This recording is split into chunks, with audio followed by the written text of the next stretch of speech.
A paz do Senhor Jesus Cristo, queridos e amados irmãos, mais uma vez estamos juntos e hoje nós vamos fazer o comentário da lição número 5 da classe dos adultos.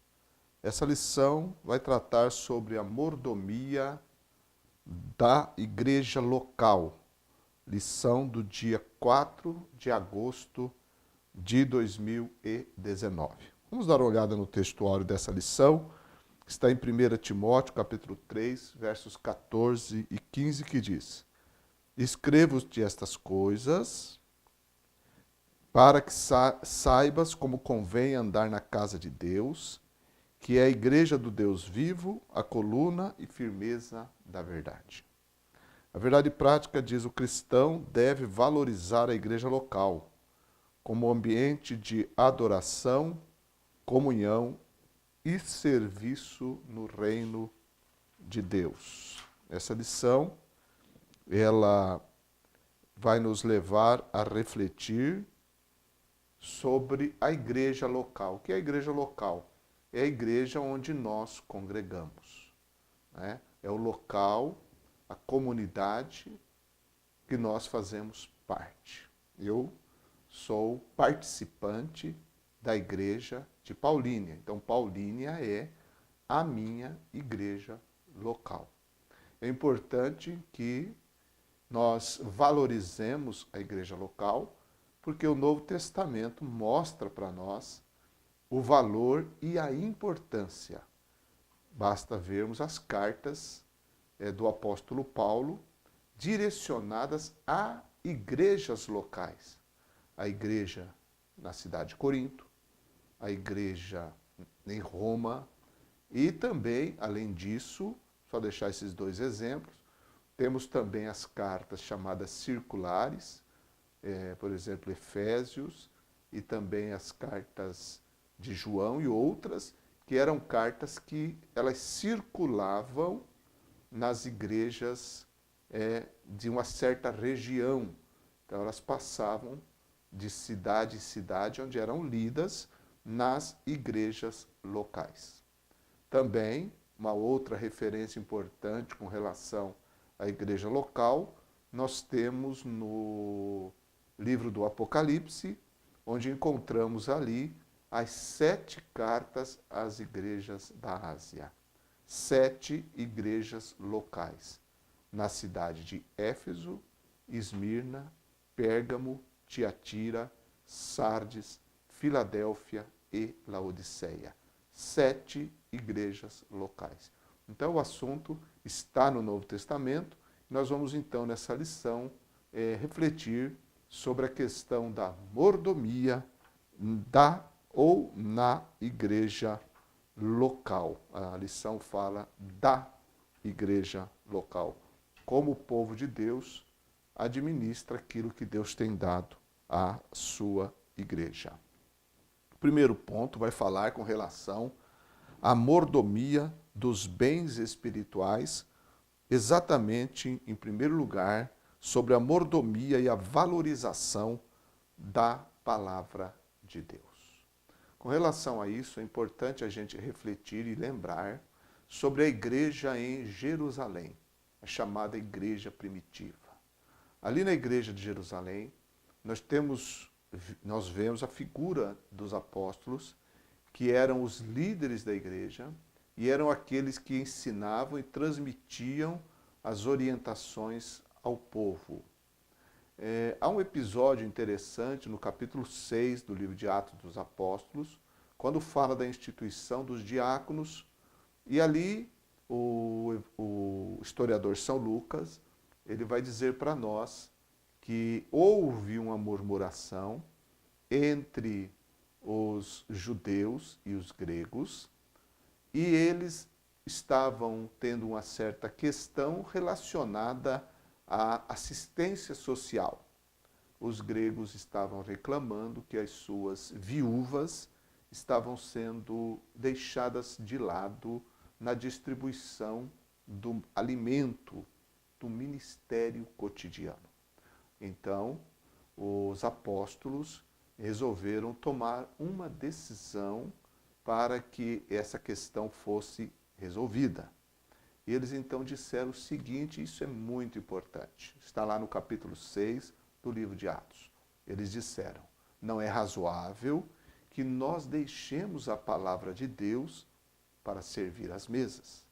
Escolham então varões de boa reputação, cheios do Espírito Santo, para que sejam constituídos sobre este importante negócio. E ali então foram escolhidos e eleitos os primeiros diáconos.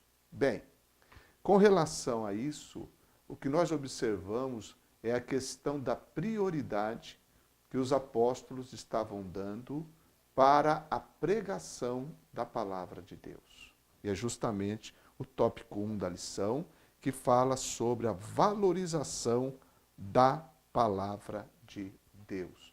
E os apóstolos estavam justamente valorizando, priorizando a palavra de Deus. Claro que também eles falaram sobre a importância da oração para aqueles que pregam a palavra de Deus.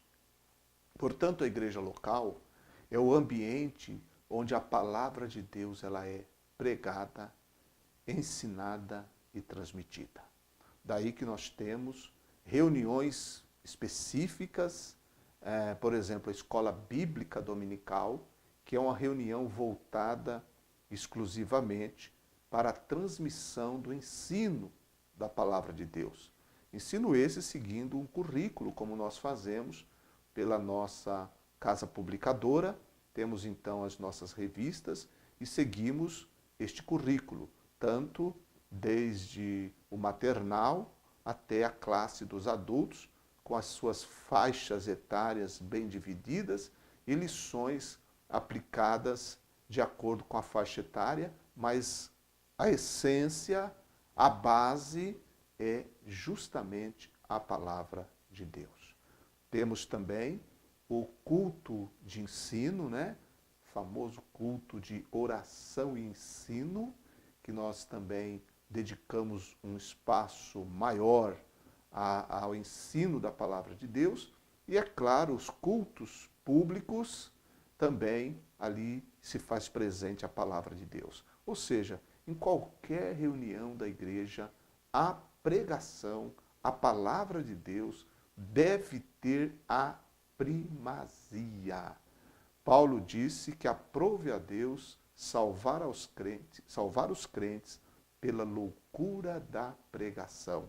Então, nada substitui esse método, a pregação da palavra de Deus. E isso tem que se levar muito em conta, principalmente nesses tempos trabalhosos que nós estamos vivendo, onde muitas pessoas têm inovado no sentido negativo, de maneira que a palavra de Deus ela é substituída por pregações motivacionais, às vezes substituída por apresentações teatrais e por outras coisas que a criatividade humana vai inventando.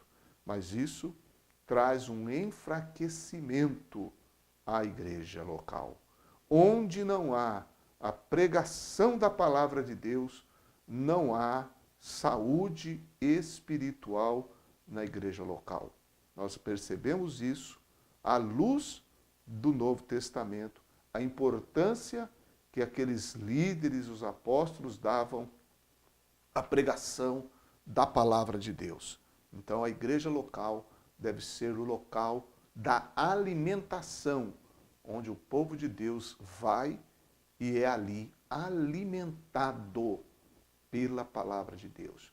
Para isso, Deus dotou a igreja de pessoas capazes. E o pastor da igreja é o grande responsável para alimentar o rebanho com a palavra de Deus. É claro que existem os pastores auxiliares, os professores da escola dominical e outros tantos que militam na área da palavra, mas a responsabilidade é do pastor da igreja e ele não pode abrir mão desta prerrogativa de ser aquele que alimenta através do ensino e da pregação da palavra de Deus. Também nós temos aqui citado nesse primeiro tópico outra coisa extremamente importante em relação à igreja local, que é a mordomia na evangelização e no discipulado. Todo crente, membro de uma igreja, ele tem que entender que é uma testemunha de Jesus. Lá em Atos capítulo 1, verso 8, o Senhor disse que o Espírito Santo viria e os discípulos, os apóstolos, seriam testemunhas de Jesus. Isso ocorreu quando ele desceu, o Espírito Santo veio no dia de Pentecostes. Daí, quando você continua lendo o livro de Atos dos Apóstolos, você vai perceber que após a dispersão da igreja, por causa da morte de Estevão, lá nós encontramos no capítulo 8, começa o capítulo 8, com a dispersão da igreja que estava em Jerusalém, muitos crentes tiveram que fugir, sair de Jerusalém por causa da perseguição implantada, executada principalmente por Saulo de Tarso. E ali nós vemos que os irmãos, aos serem dispersos, eles iam por toda parte pregando a palavra de Deus. Dali surgiram igrejas locais onde o evangelho chegou com poder. Por exemplo, a igreja em Antioquia da Síria. Essa igreja tão importante nas páginas do livro de Atos, a igreja de onde partiram os missionários, os primeiros, missionários, assim, o trabalho de Paulo e suas viagens missionárias, tudo originou-se na igreja de Antioquia, que começou com aqueles que foram dispersos e estavam pregando a palavra de Deus. Então, o exemplo da evangelização, do discipulado, nós vemos que é um trabalho da igreja.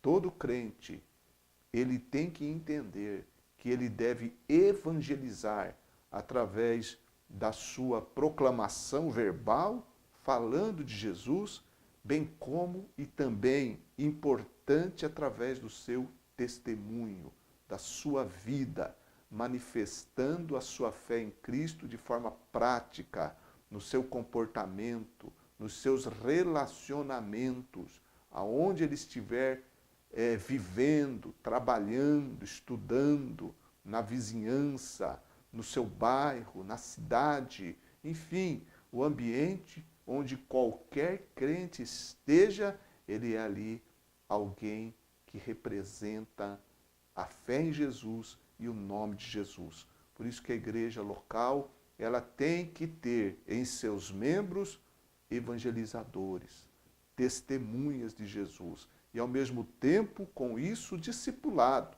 que é o acompanhamento. Para isso, tanto na evangelização quanto no discipulado, a igreja local, ela tem trabalhos e deve ter trabalhos específicos para a evangelização. Grupos de jovens que evangelizam em locais públicos, cruzadas evangelísticas organizadas, grupos de evangelismo pessoal, distribuição de folhetos. E quantos irmãos nós temos por esse Brasil afora que tem prazer, alegria, disposição em distribuir folhetos, literatura evangélica, bíblias, pregar nas praças, nos meios de transportes e por aí vai.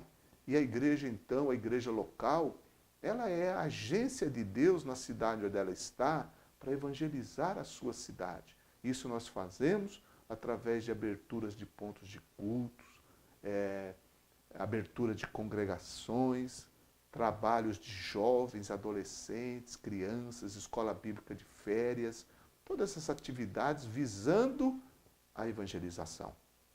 E também o discipulado, que é importante e, graças a Deus, já está bem consolidado dentro das nossas igrejas, eu digo Assembleias de Deus, em muitas partes do nosso Brasil, a importância do discipulado. A pessoa se converte, é encaminhada então a uma classe de discipulado, muitas vezes no momento da escola dominical, não é? Junto com a escola dominical, fazendo parte da escola dominical, muitas vezes, em muitos lugares, a classe de discipulado, onde os novos convertidos recebem ali, através das revistas também de discipulado, discipulando, e ali eles vão aprender a palavra de Deus. Então isso é um trabalho e é uma mordomia da igreja local, que faz parte dos bens espirituais, que é o cuidado com as almas, que a igreja deve ter. Porque a igreja é o local onde as almas devem ter comunhão. Comunhão com Deus e comunhão umas com as outras, porque a igreja ela é o corpo de Cristo. E a igreja local ela tem seus membros também, aqueles componentes que formam o todo da igreja, e esse todo deve viver em comunhão e que cada um possa transmitir aos outros aquilo que Paulo diz, os dons como recebeu do Senhor. Então aí entra também o uso dos dons espirituais. Cada crente dotado por Deus com a graça, um talento, uma capacidade, exercendo essa capacidade, esse dom, dentro da igreja local, para aquele propósito que está em 1 Coríntios capítulo 12, que o Espírito é quem dá os dons a cada um para o que for útil. E não me refiro apenas aos dons de 1 Coríntios 12, senão aos outros dons também, os dons de Efésios 4, os dons de Romanos 12, que são extremamente importantes, que Pedro também fala que nós devemos exercitar os dons que Deus nos dá, buscando aquilo que for para a edificação da igreja e para aquilo que for útil, porque é assim que o Espírito Santo trabalha. Então nós temos na igreja local essa ação, essa administração das coisas espirituais que vai promover o reino de Deus, a glória de Deus e a expansão do reino do Senhor através das almas que o Senhor mesmo vai acrescentando à sua igreja. Já o ponto 2 da lição vai falar sobre a mordomia da ação social da igreja. Ele enfatiza aqui o nosso comentarista, a assistência social, já no Antigo Testamento, nós vemos isso no povo de Israel, que deveria ter uma atenção especial para com os necessitados e os pobres. Existiam situações e colocações dentro da própria lei com relação ao cuidado que deveria haver com os pobres e os necessitados. Nós temos, por exemplo, no livro de Ruth, ali nós temos uma clara história mostrando esse aspecto do cuidado com os pobres, quando Ruth ela vai colher espigas na plantação, na propriedade ali de Boaz.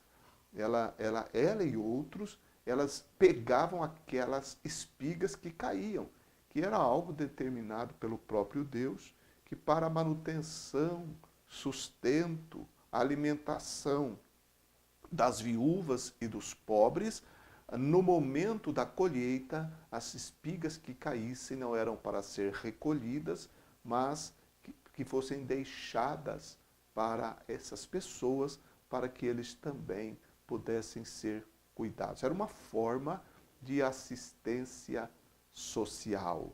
E também nós encontramos o cuidado dos próprios juízes de Israel, nós encontramos o cuidado dos reis e também nós encontramos o cuidado dos próprios profetas de Deus, que muitas vezes foram usados pelo Senhor para confrontar os governantes, os príncipes, os líderes do povo com relação a esse cuidado, que muitas vezes o povo falhava e isso desagradava a Deus.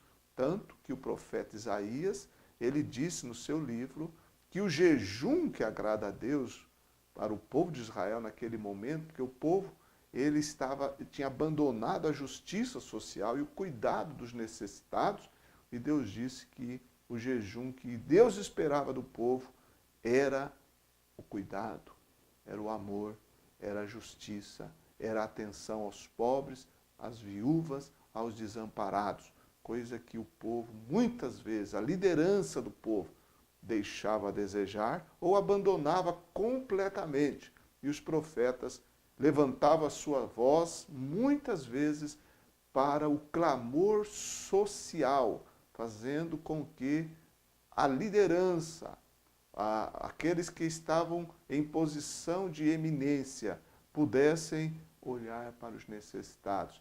E essa situação, muitas vezes, ela aborrecia, indignava a Deus, de maneira que o Senhor trazia punição ao povo por causa, ou trazia punição a Israel por causa da falta de cuidado e por causa da injustiça praticada no meio do povo. Então nós devemos também atentar para isso, e dentro da igreja local nós percebemos o exemplo da própria igreja de Jerusalém.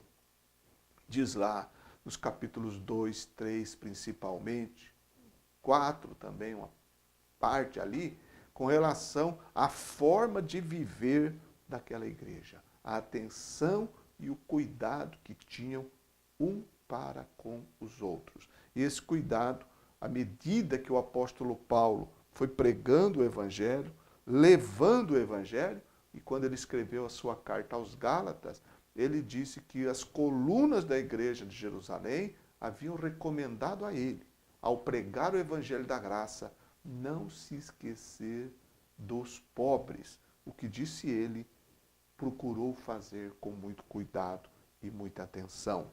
Nós temos, por exemplo, o capítulo 8 da carta aos Coríntios, onde Paulo está ali fazendo uma campanha assistencial para aqueles irmãos necessitados da Judéia. Havia uma grande fome na Judéia, e essa fome fez com que as igrejas estabelecidas de gentios na Macedônia e na Acaia pudessem, de alguma forma, enviar ajuda assistencial para aqueles irmãos pobres da Judéia. Então, na carta de Paulo aos Coríntios, no capítulo 8, na segunda carta, no capítulo 8, nós temos ali a caridade exercida, o amor colocado em prática, porque quando nós falamos de assistência social, nós estamos falando de amor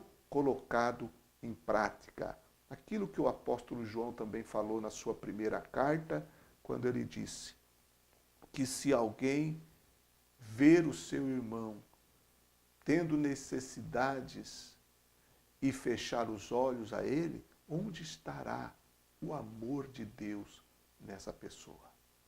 Porque se amamos a Deus, amamos também o nosso irmão e o ajudamos. Então, capítulo 8 de 2 aos Coríntios fala sobre esse importante assunto, e assistência social não é algo que é feito simplesmente quando se tem, porque Paulo cita as igrejas da Macedônia, e Paulo disse ali no capítulo 8 que da sua extrema pobreza deram muito, deram muito. Então, cada igreja local pode sim fazer algo em prol dos necessitados. Cada crente, de forma particular, deve fazer, deve ajudar. E a igreja local, através de sua liderança e organização e estrutura local, também deve atentar para isso. Então nós temos o exemplo no Novo Testamento, como eu citei, 2 aos Coríntios 8, a Epístola de João, e nós temos Tiago também, que fala sobre isso quando ele diz que se algum irmão tiver necessidade, você disser a ele apenas Deus te abençoe, e não lhe der aquilo que ele necessita, sua fé não teve obras, então ela é morta. Então a ação social é um reflexo da fé verdadeira em Jesus Cristo, porque o próprio Jesus também, ele abençoou, ele ajudou, ele assistiu às pessoas. E nós devemos fazer isso sem esquecer que a igreja, ela não tem como prioridade absoluta a assistência social. É um complemento. Importantíssimo? Sim. Mas o Evangelho, a pregação, a salvação das almas, a edificação do corpo de Cristo, no sentido espiritual, sim, e a glória de Deus é a prioridade. Mas, claro, que onde há verdadeira palavra, verdadeira comunhão, há também cuidado e assistência social. É um reflexo, é uma consequência da verdadeira fé, como o próprio Tiago fala, né? Que mostra-me a tua fé sem as tuas obras e eu te mostrarei a minha fé pelas minhas obras. E nesse aspecto está contido, não apenas isso, mas está contido a ação social. Bem, temos também a questão da mordomia dos crentes na igreja local. Mordomia dos crentes, e ele enfatiza aqui em primeiro lugar a questão do congregar. E, novamente, quando a gente pensa nisso, a gente tem que voltar lá para a igreja de Jerusalém, porque diz lá que eles estavam sempre juntos. Eles nas casas e no templo estavam juntos. A comunhão implica em estar juntos, estar reunidos e unidos. Nós vivemos uma época em que se apregoa uma falsa concepção de que a igreja sou eu. Muita gente fala isso, eu sou a igreja. A grande verdade é que eu não sou a igreja. Nenhum indivíduo é a igreja. Sabe por quê? Porque a igreja não é o individual, a igreja é o coletivo. A igreja é o corpo de Cristo. Tanto que Paulo usa essa metáfora do corpo, o corpo de Cristo, onde cada membro ele trabalha e funciona para o bem do corpo e a boa ordem do corpo. Então, eu não sou a igreja, eu faço parte da igreja. Eu, como indivíduo, sou membro da igreja. E por causa dessa falácia, esse engano antibíblico, mas infelizmente muito difundido através das mídias, muita gente tem se enganado. E daí cresce ou manifesta-se algo chamado dos desigrejados. Pessoas que acham, afirmam que não precisam congregar, não precisam ir na igreja, porque ele é a igreja e ele então serve a Jesus sem precisar fazer parte de qualquer comunidade, de qualquer igreja local. E isso, na verdade, tem acontecido, mas na realidade é um mal que a pessoa faz para si mesma, porque não é o padrão de Deus. O padrão de Deus é que a igreja esteja reunida, esteja junto. Povo de Deus tem prazer, filho de Deus tem prazer de estar junto com os outros filhos de Deus. É claro que nesse contexto dos chamados desigrejados, tem muita gente que sofreu uma certa frustração ou decepção dentro da igreja que congregava e por isso ele se afastou e assim tornou-se alguém isolado, não querendo saber de mais igreja nenhuma.